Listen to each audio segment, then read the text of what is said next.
सहकारी यूनिवर्सिटी विधेयक 2025 पर विचार किया जाए। बोलना चाहते हैं? पूछ लीजिए। माननीय मंत्री जी कुछ बोलना चाहते हैं? बाद में अच्छा। माननीय श्रीमती गीताबेन ठाकुर जी गेनी।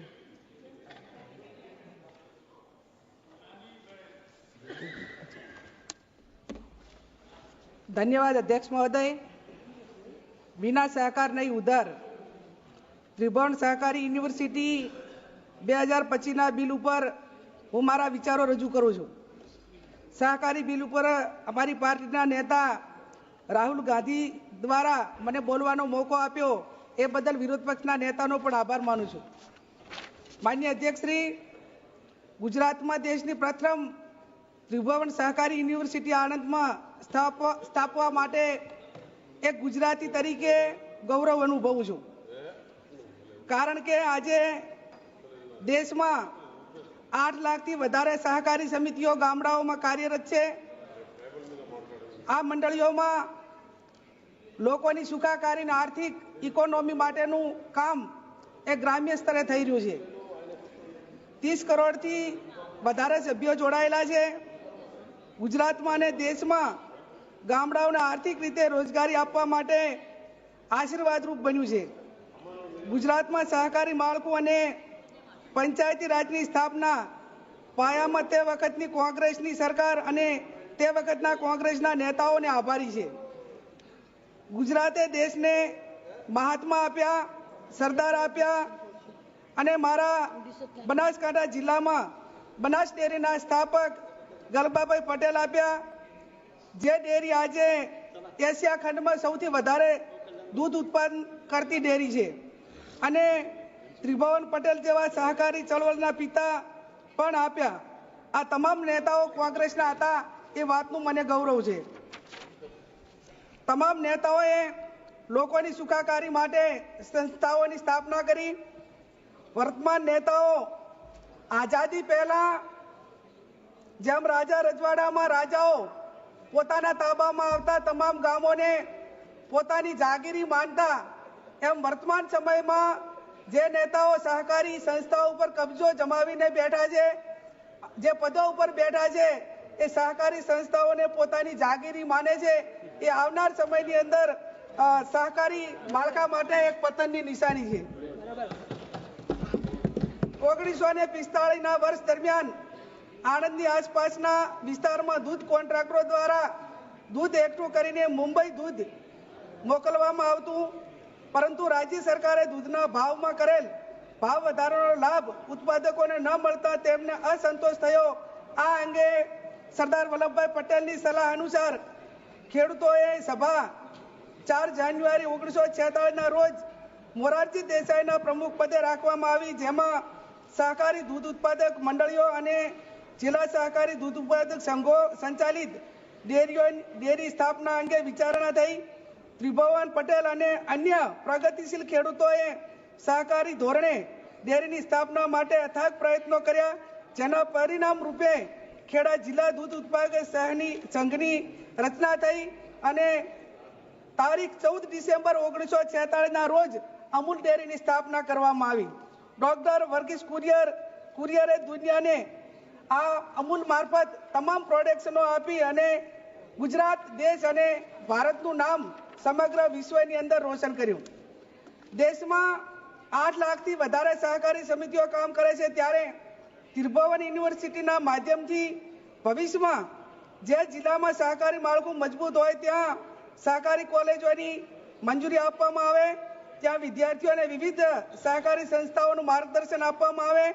તેમાં મહિલાઓ તેમજ એસસી એસટી ઓબીસીની સહકાર વિભાગની તમામ સંસ્થાઓમાં 50% અનામતની જોગવાઈ કરવામાં આવે। પરંપરાગત રીતે સંસ્થાઓને સાથે જે જોડાયેલા લોકો હોય, જેમનું યોગદાન હોય, જેમને અનુભવ હોય, તેમને આ સંસ્થાના વહીવટમાં પ્રાયોરિટી આપવામાં આવે તેવી પણ જોગવાઈ કરવામાં આવે, જેથી કરીને સહકારી યુનિવર્સિટીના તાબામાં આવતી સુગર મિલો, મસ્ત ઉદ્યોગ, दूध संघो, सहकारी बैंको, एपीएमसीओ, सहकारी खरीद वेचाण संघों, महिला मंडलियों, विविध सहकारी संस्थाओं ने ખેડૂતોને મદદ માટેની ઉજળી તકો પ્રાપ્ત થશે. હું આભાર માનું છું યુપીએ સરકારનો 2012માં ડોક્ટર મનમોહનસિંહજી દેશના વડાપ્રધાન હતા ત્યારે દેશના ખેડૂતોને 72,000 કરોડનું દેવું માફ કરીને ત્રિસ્તરીય સહકારી માળખું મજબૂત કરવા માટેના પ્રયત્નો કર્યા. ખેડૂત લેવલે, મંડળી લેવલે અને બેંક લેવલે વૈદ્યનાથ કમિટી દ્વારા એને પેકેજનું આયોજન કરીને તમામ ખેડૂતોને દેવામાંથી મુક્ત કરવાનું કામ એ યુપીએ સરકારે કર્યું. વર્તમાન સરકાર એનડીએ કદાચ સહકારી સંસ્થાઓ સાથે જે ખેડૂતો સંકળાયેલા છે, જેમના ઉપર કરોડો રૂપિયાનું દેવું છે, આ દેવું એનડીએ સરકાર માફ કરશે તો એમને પણ અમે અભિનંદન આપીશું. માનનીય અધ્યક્ષશ્રી, ભૂતકાળની સરકારે લાંબી દ્રષ્ટિના કારણે શ્વેત ક્રાંતિની સ્થાપના કરી. આજે ગરીબ અને મધ્યમ વર્ગ, પશુપાલકો અને રોજગારની સંસ્થાઓ બની છે. ઇફકો જેવી સંસ્થાઓની સ્થાપના કરી ખેડૂતોની ખાતરની ભયંકર મુશ્કેલીથી બંજર જમીનમાંથી ફળદ્રુપ બનાવવા ઇફકોની જુદી જુદી પેટા સંસ્થાઓ સંઘો અને તાલુકા સંઘો, જિલ્લા મધ્ય સહકારી બેંકો, ગુજકો મહેસૂલ જેવી સહકારી સંસ્થાઓ સ્થાપીને આ પ્રવૃત્તિને વેગ આપવા માટે આપવામાં આવ્યો. વર્તમાન સમયમાં ગુજરાત જેવા રાજ્યમાં સહકારી વિભાગની ચૂંટણીઓમાં મેન્ડેટ આપવા માટેની જે વ્યવસ્થા શરૂ કરવામાં આવી છે, તેના કારણે સહકારી પ્રવૃત્તિઓ મૃતપ્રાય થતી જાય છે. સહકારી સંસ્થાઓના અનુભવ કે યોગદાન વગરની વ્યક્તિઓને સત્તા ઉપર બેસાડવામાં આવે છે. માનનીય અધ્યક્ષશ્રી, વર્તમાન સમયમાં સહકાર ક્ષેત્રે સૌથી મોટું ભ્રષ્ટાચારનું કેન્દ્ર બન્યું છે. સહકારી સંસ્થામાં કર્મચારીઓની ભરતી માટે કોઈ પણ પ્રકારની જાહેરાત વગર સહકારી સંસ્થાઓનો કબજો ધરાવતા પરિવારો તેમજ વોટ બેંકની રાજનીતિને ધ્યાનમાં લઈને સહકારી સંસ્થાઓમાં કર્મચારીઓની ભરતી કરવામાં આવે છે. માનનીય અધ્યક્ષશ્રી, ત્રિભુવન યુનિવર્સિટીમાં ખંડ 8માં જણાવ્યા મુજબ કોઈ પણ ધર્મ, કોઈ પણ જાતિના લોકો માટે ખુલ્લું રહેશે તે વાસ્તવિકતાની પરિપૂર્ણ થતું નથી. હું આ વિધેયકમાં ભરતી પ્રક્રિયામાં ખંડ 41માં ઉપખંડ 1 મુજબ ભરતી માટેના ઉલ્લેખ કરવામાં આવેલ છે તે કોન્ટ્રાક્ટ બેઝના બદલે રેગ્યુલર નિયમ મુજબ સરકારી ભરતી કરવામાં આવે તે જોગવાઈની અપેક્ષા રાખું છું. માનનીય અધ્યક્ષશ્રી, આ બિલમાં ફરજ બજાવતા કોઈ પણ કર્મચારીને અન્યાય થાય તો તે સંબંધિત ન્યાયાલયમાં જઈને પોતાનો પક્ષ રાખીને ન્યાય મેળવી શકે તે પ્રમાણે જોગવાઈ કરવી જરૂરી છે. માનનીય અધ્યક્ષશ્રી, ત્રિભુવન સહકારી યુનિવર્સિટી માત્ર રાજકીય અડ્ડો નહીં પણ ખેડૂત અને લોકોના હિતમાં પારદર્શક રીતે કામ કરે તે પ્રમાણે જોગવાઈ કરવામાં આવે. તે જ રીતે સહકારી વિભાગમાં ચૂંટણી સમયે કર્મચારીઓ ઉપર આચારસંહિતાના નિયમો લાગુ પડે. એ જ રીતે સહકારની સંસ્થામાં જે પણ કર્મચારીઓ ફરજ બજાવતા હોય, નોકરી કરતા હોય, ખેડૂતો અને ગરીબોના ટેક્સના પૈસાનો પગાર લેતા હોય અને ચૂંટણીની અંદર એ કોઈ પાર્ટીના એજન્ટ થઈને કામ કરતા હોય તો એમની સામે પણ ચૂંટણીના આચારસંહિતાના નિયમો લાગુ પડે એ પ્રમાણેનું આ બિલની અંદર જોગવાઈ કરવામાં આવે તેવી પણ હું અપેક્ષા રાખું છું અને માગણી કરું છું.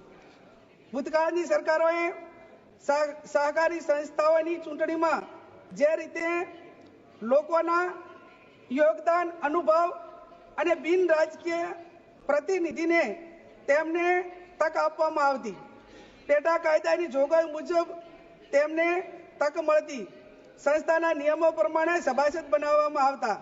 વર્તમાન સમયમાં ગુજરાત સાથે આખા દેશમાં ભાજપ વિચારધારાવાળા સહકારી સંસ્થાઓમાં તેમને જ તક આપવામાં આવી રહી છે.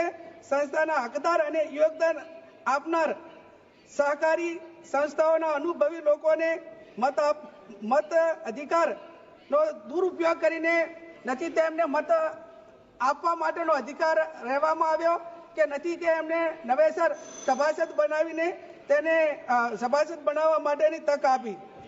માન્ય અધ્યક્ષશ્રી, સહકારી સંસ્થાઓની પ્રવૃત્તિઓ એ લોકોના હિતમાં પારદર્શક થાય અને મોટા પ્રમાણમાં મધ્યમ ને ગરીબ વર્ગ જ્યારે આ સંસ્થાઓ સાથે જોડાયેલો હોય ત્યારે તેમના હિતમાં આ બિલ જ્યારે લાવવામાં આવ્યું હોય ત્યારે વાસ્તવિકતામાં જે એની અંદર ઉદ્દેશો બતાવેલા છે એ હકીકતમાં પરિપૂર્ણ થાય એવી પણ હું અપેક્ષા રાખું છું.